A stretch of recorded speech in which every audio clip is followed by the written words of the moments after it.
இந்த நேரத்தில் இந்த மாமன்றத்தில் நமது அரசு சார்பாக சில உத்தரவாதங்களை நான் தர வேண்டும் என்று விரும்புகிறேன்.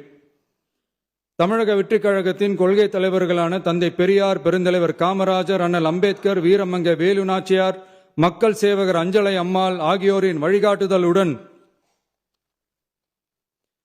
இந்த மக்கள் அரசு மனசாட்சி உள்ள மக்களாட்சியை தரும் என்று உறுதியளிக்கிறேன்.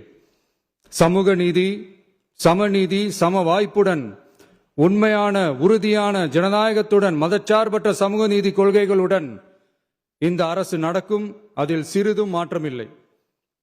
நம்முடைய இந்த ஆழமான நம்பிக்கையை மனதார நம்பி வாக்களித்த அனைத்து இயக்கங்களின் தலைவர்களுக்கும், அந்த இயக்கங்களை சேர்ந்த மாண்புமிகு உறுப்பினர்களுக்கும் மீண்டும் நன்றியை தெரிவித்துக் கொள்கிறேன். எம்மதமும் நம் மதமே, எல்லா மக்களும் நம் மக்களே, இதில் வாக்களித்தவர்கள் வாக்களிக்காதவர்கள் என்ற பாகுபாடே இருக்காது.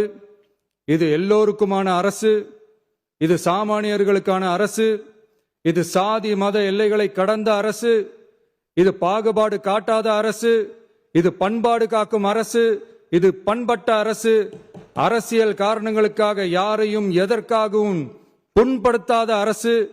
இதையெல்லாம் போக போக புரிந்து கொள்வார்கள். எனவே துள்ளி எழுந்து பதில் சொல்வதை விட எதிலும் துணிச்சலுடன் செயலாற்றி வெற்றி பெறும் அரசு.